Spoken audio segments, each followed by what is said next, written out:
Welcome to part 4 of my tobacco grow in the Western Cape, and I have some very good news to share with you.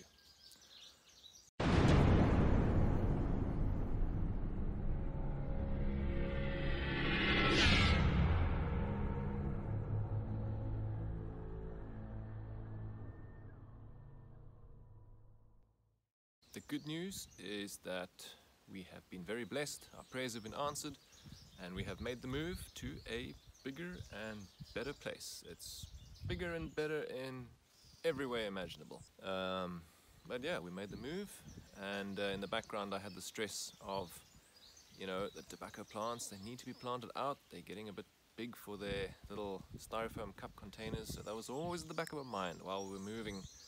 I wanted to get those plants in the ground as quickly as possible. So we got permission from the landlord and landlady. They didn't have a problem with me making a bed in the garden.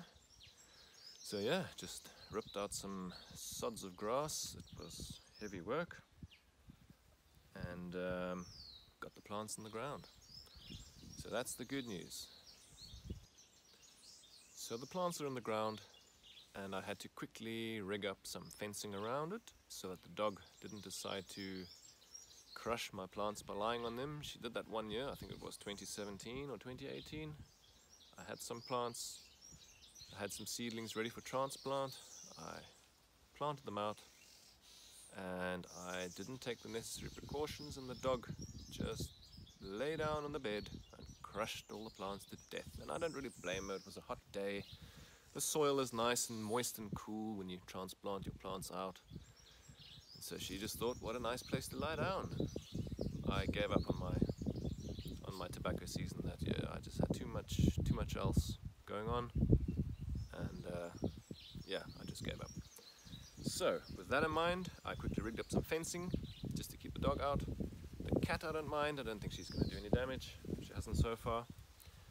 Wind has been a bit of an issue, so I had to quickly put up some shade cloth along the sides, some solid shade cloth that doesn't really allow anything through it.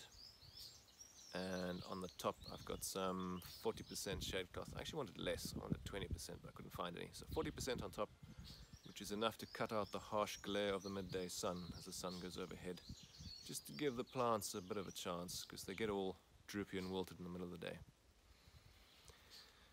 And now for the bad news. I had 2 casualties when I was planting the plants out. The Habano 2000, I don't know why, but as I was popping those plants out of their containers, the plants just snapped off at the stem. There was a weakness in the stem.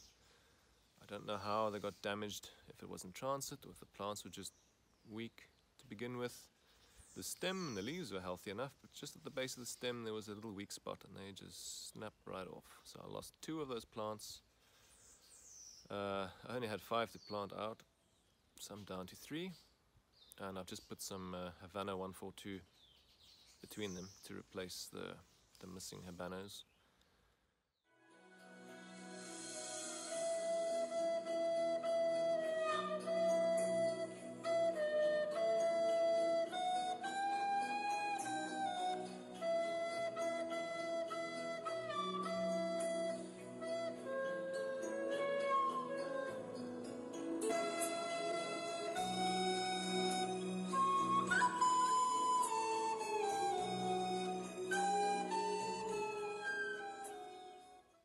But such is life. Such is life. We just take the casualties and we just plow ahead, and we carry on to see where this whole thing ends up. And to add insult to injury, a cutworm chopped down another Habano plant yesterday.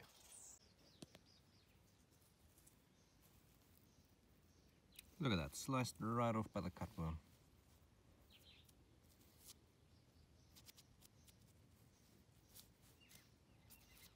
Maybe it'll sprout again, I don't know. The other plants are looking good now, so.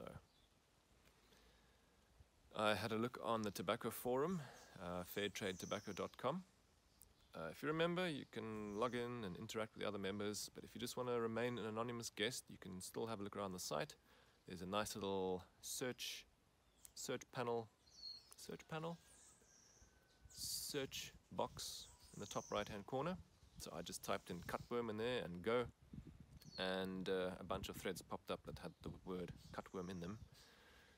You've got some options in dealing with cutworms. You've got, you can sprinkle diatomaceous earth around your plants. I don't have any on hand and it's a Sunday, so I'm not going to rush out to try and find some. So I opted for the foil collars. I just wrapped a little section of foil around each plant in the hopes that any other cutworms will be deterred by the foil and not bother munching through the stem. Well, hopefully they can't get to it. So maybe I'll get some diatomaceous earth at a later stage and sprinkle some on the soil. I have a feeling the potency will sort of wear out every time you give the plants a good watering, or if there's a bit of rain and you have to re-sprinkle the DE around the plants. But yeah, it's worth a shot. I mean, I'll do it for a week or two, and hopefully by then the plants will have gotten over the transplant shock and they'll start growing and getting bigger, and then the stems will hopefully be big enough that the cutworms won't be able to do any damage to them anyway. Right, let's give you a quick tour of the Baccy patch. So I have 4 rows of 5 plants, and I labeled each row before I rigged up all this heavy wind protection. Let's see if I can just grab a label over there.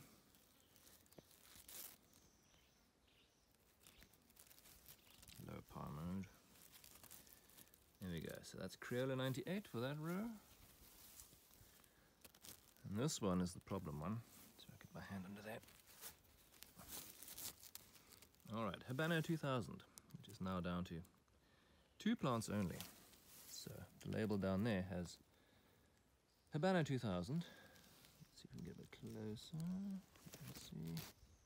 There we go. Havana 142, Habano 2000, Havana 142, and Habano 2000. So I've interspersed the Habanos with Havanas, the plants that are now missing in action or broken off.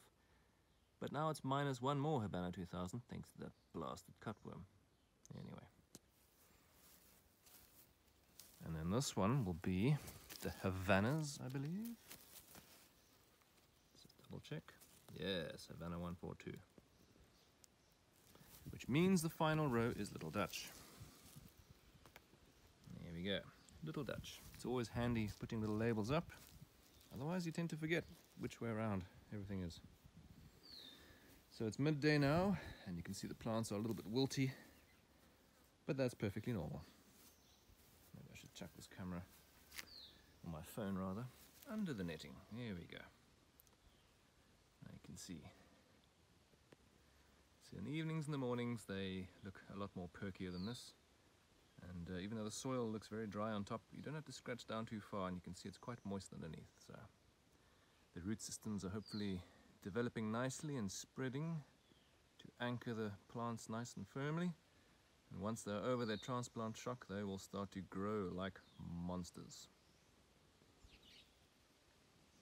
So for now, we just wait until they settle in nicely. So as you see, it's quite a process to go from tobacco seed all the way to this. Now I have one more enemy to put down on my list. Enemy of tobacco plants. The dreaded cutworm. I didn't have it at the last place. So yeah, it caught me by surprise to see the plant lying down flat, and I had no idea why. So there we go. The dreaded cutworm. I will put that enemy on my list, and next season I will be better prepared for that little bugger. So, there we have it for part 4. Thank you very much for stopping by.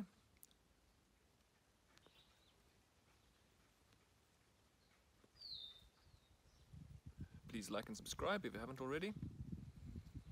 The journey continues. We still have a ways to go, but in about 3 or 4 months' time, hopefully, I'll have a nice pile of tobacco that I can start rolling up into these. And that's going to be fun. So, stay safe, stay tuned. I'll catch you in the next one.